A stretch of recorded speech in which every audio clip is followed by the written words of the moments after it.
Scumbag CEO Bobby Kotick is probably the most despised entity in the video game industry right now after he let a culture of harassment, misconduct, abuse, and discrimination run rampant at the company that he was CEO of for the better part of 3 decades. And now he is facing justifiable backlash on all fronts, and he's desperately trying to save face by claiming that Microsoft's purchase of Activision had nothing to do with all of that stuff getting exposed, and that Wall Street Journal article that exposed Bobby Kotick's complacency and active role in the awful culture that permeated Activision Blizzard. And he even at one point tried to buy off Kotaku and PC Gamer and considered buying news outlets to try to shift the narrative by manipulating the media. Just a scumbag all around. And now he's internally speaking to employees, letting them know about how this transition from being an independent Activision Blizzard company to now being owned by Microsoft and Xbox will pan out.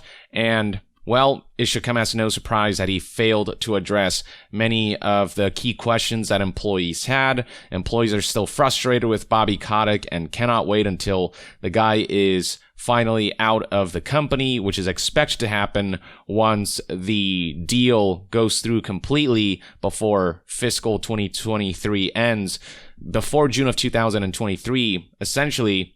And that internal meeting is detailed in the following Washington Post article, whose headline reads, Activision Blizzard CEO addresses employees on layoffs, potential departure in fireside chat. Let's scroll down here and take a look at some of the BS that he spouted. Activision Blizzard CEO Bobby Kotick addressed employees at an all-hands meeting Thursday morning to discuss the company's recent acquisition by Microsoft for nearly $69 billion.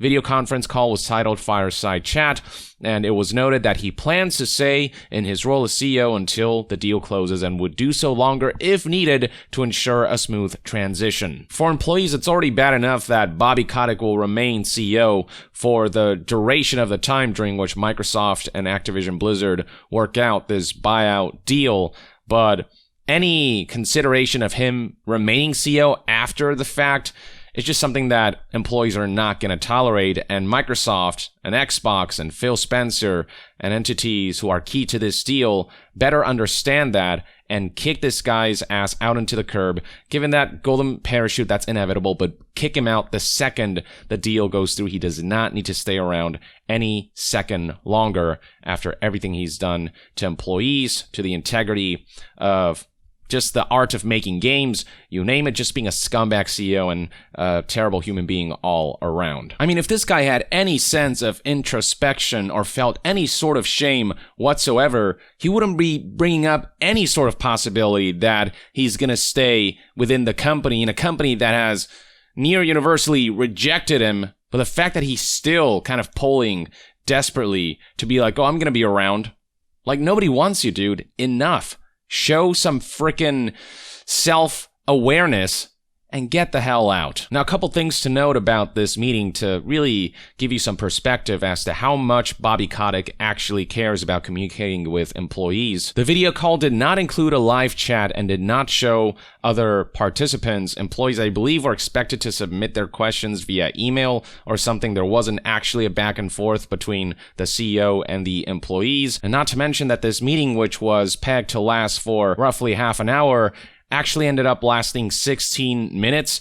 And by the way, Bobby Kotick was late to that meeting by 7 minutes and then wrapped up the conversation early anyway, despite being late. So he really didn't maximize this opportunity to allow employees to ask some questions and to have a genuine back and forth and to communicate, because, again, he just doesn't give a damn about the employees, who are also frustrated that Bobby Kotick isn't able to provide a direct response as to whether there are going to be any layoffs. But the fact that he said right here the transition is going to be smooth because Microsoft is committed to trying to retain as many of our people as possible. The fact that he doesn't flat out say we're going to retain everyone, but says as many people as possible, goes to suggest that there may very well be layoffs. And so it was noted by sources who talked to the Washington Post that the comment made them suspicious of upcoming layoffs, which is something that Microsoft will hopefully avoid as a trillion-dollar company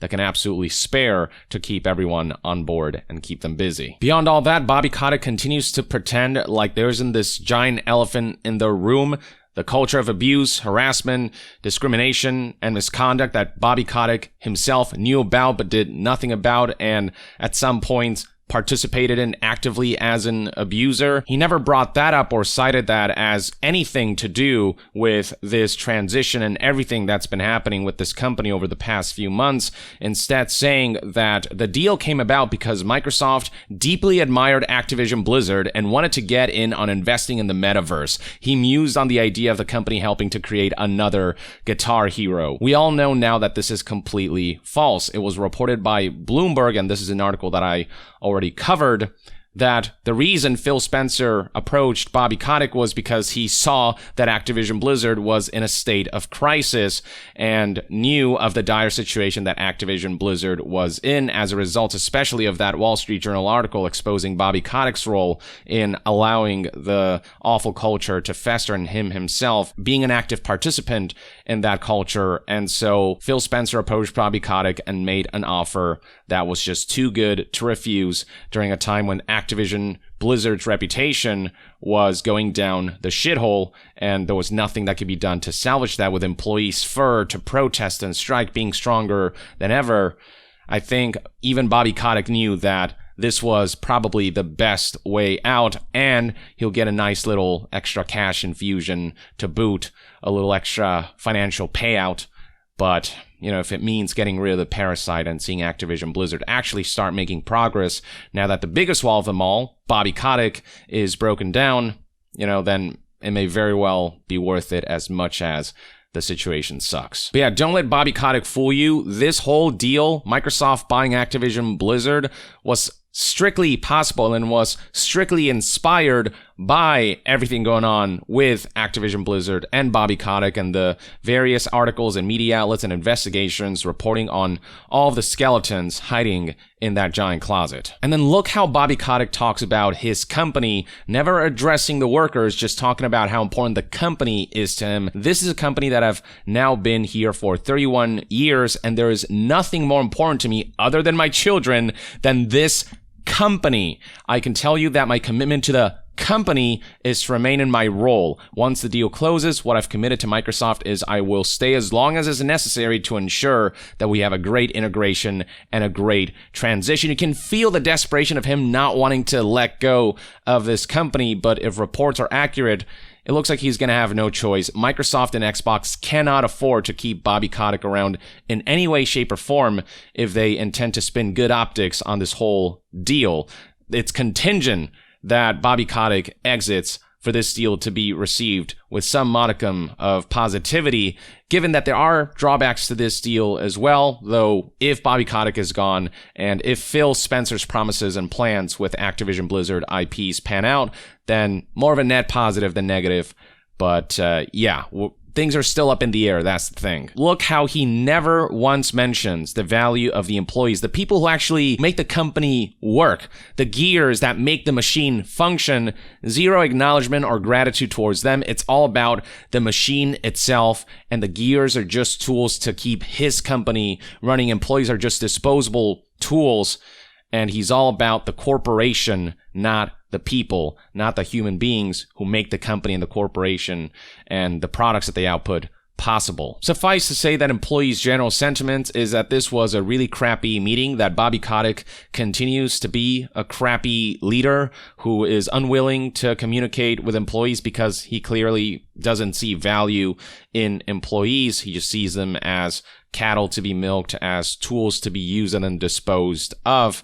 And so one of the employees commented as follows: all the fear and anger felt is still tied up in Bobby Kotick and what harm he will inflict until the torch is passed to Microsoft, which will happen between 6 and 18 months from now. He might stay CEO for quite a bit longer, and people just want him out. They're sick and tired of this man's evil antics. He likened Activision to be as important as his children, and I feel like he will not let go of it, with no mention of the strike, the lawsuit, or any of the continuing continuing issues, there may as well not have been a Q&A at all. We could have read a press release and slept an extra 15 minutes. The whole point of a Q&A is for there to be a two-way street where a conversation can be had, but this was most definitely just a one-way street. It's Bobby Kotick putting out the statements that he needs to put out, the propaganda that he wants to put out there to his own employees, and then getting the hell out of there. He doesn't actually want to have a conversation about any of the major issues, about the giant freaking elephant, the giant T-Rex in the room,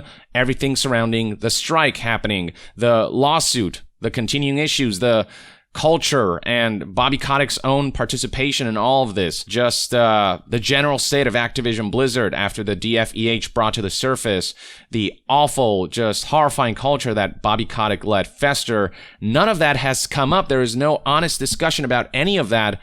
And that goes to show just the lack of freaking humanity for Bobby Kotick, or his lack of sympathy for employees. He's just looking out for himself, for the company that he loves. It is all about saving face for this guy, and people like Jason Schreier have already discussed the obsession that Bobby Kotick has with maintaining a good image. But the time for that is over, Bobby. You will forever be remembered as an evil entity who kickstarted this movement for unionization. Recently, Raven actually decided to take steps to begin unionization. That's been all over the news cycle, if you've seen that. And speaking of Raven, guess what? Bobby Kotick hasn't responded to Raven once, despite weeks of this company, the QA department in particular, striking because of the way certain employees were let go and the way employees continue to be treated like disposable tools. This is a headline from 16 days ago. The QA strike entered its third week, but Activision Blizzard showed no signs of giving up.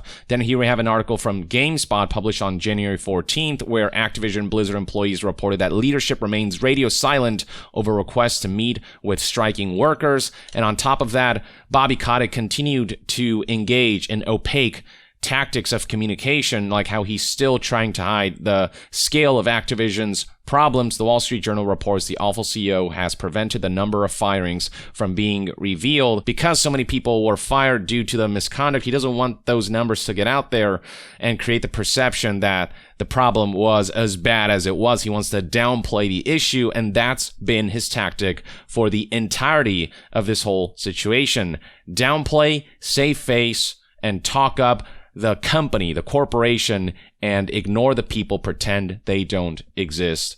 And it's abundantly clear that there is no communication that's going to happen with Bobby Kotick. Nothing really would have changed under his leadership, which is why this Microsoft buyout is, I think, the best thing that could have happened to Activision Blizzard. And Bobby Kotick's level of desperation to save face in a situation where that ship has long sailed, during a time when we all know that the legacy he's going to leave behind is being one of the scummiest people in the gaming industry. The fact that even now he's still desperately trying to save face and acting like he has a chance to save face is, I mean, it goes to show the level of ego and self-centeredness. But his reeking desperation, all it's doing is causing the opposite effect. People sense his desperation. Employees sense his desperation and his selfish intent. And all of that is expressed by what this one Blizzard employee said here, speaking out to Washington Post. And no doubt many others are equally unsatisfied by Bobby Kotick's internal message and the way, even in his last hours, he continues to be just a scumbag. The best thing I can say about Bobby Kotick is that he served as the evil and common enemy that made the entire games industry rally against him and in support of developers who have been mistreated for far too long, and paving the road for this movement to unionize, to demand a seat at the table, to give developers more power, to give them more leverage, to just pave the road for developers being treated like people. But for now, this is the latest on what's been going on behind the scenes with this whole Microsoft buying Activision situation and how employees have been reacting to Bobby Kotick's own communications internally, just piss poor communication that are insulting at best. Let me know in the comments below what your thoughts and opinions are on all of this, and to be further updated on all things gaming news, reviews, and discussions, stay tuned right here on Young Yeah. I'll see you guys next time. Young out.